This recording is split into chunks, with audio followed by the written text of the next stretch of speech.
அனைவருக்கும் வணக்கம். மீனராசிக்காரர்களுக்கு வருடத்தில் எத்தனையோ அமாவாசைகள் வந்தாலும் மகாலய அமாவாசை என்று சொல்லக்கூடிய ஆலய வழிபாட்டை எப்படி மேற்கொள்ள வேண்டும், நவ கிரகங்களை எப்படி வழிபட வேண்டும், கிரகத்தின் தன்மையை அறிந்து ஒவ்வொரு ராசிக்காரர்களுக்கும் எப்பேற்பட்ட பலன் பெயர்ச்சியால் ஏற்பட போகிறது, கிரக பெயர்ச்சியால் ஏற்படக்கூடிய அதிரடியான மாற்றங்கள் என்ன, நவ கிரகங்களால் ஏற்படக்கூடிய விளைவுகள் என்ன, ராசிக்கு என்ன பலன் மற்றும் மகாலய அமாவாசை வழிபாட்டை எப்படி மேற்கொள்வது, அதனால் கிடைக்கும் பலன் என்ன என்பது உள்ளிட்ட பல இனிமையான பயனுள்ள தகவல்களை பதிவிட்டுள்ளோம். அதையும் பாருங்க. நம்மளுடைய இணையதளத்திற்கான லிங்க் ஆனது டிஸ்கிரிப்ஷன் பாக்ஸ்லயும் சேனல் பேஜ்லயும் இருக்கு. மறக்காம விசிட் பண்ணி பயன்பெறுங்கள்.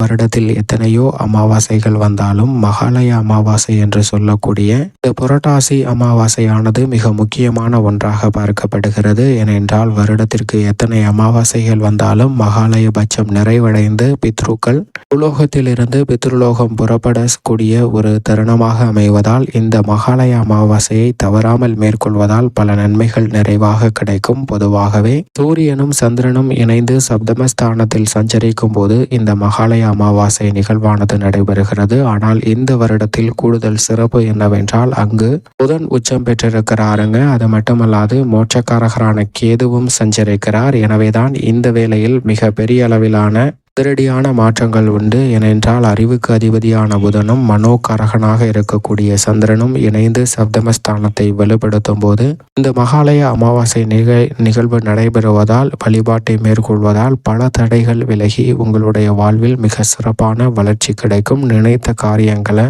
மறுகணமே செய்து முடிப்பதற்கான யோகம் உருவாகும். பல்வேறு வகையான வாழ்வில் சூழக்கூடிய தடைகள் விலகி முன்னேற்றத்தை நிறைவாக பதிவு செய்வதற்கான முதன்மையான யோகம் நிச்சயமாக உங்களை தேடி வருவதற்கான யோகம் உண்டு என்பதில் சந்தேகமே இல்லை. இந்த வழிபாட்டை யார் மேற்கொள்ள வேண்டும் என்றால் தாய் தந்தை இல்லாத நபர்கள் மேற்கொள்ளலாம். தாய் தந்தை இருப்பவர்கள் அவர்களுடன் இருப்பது சிறப்பு.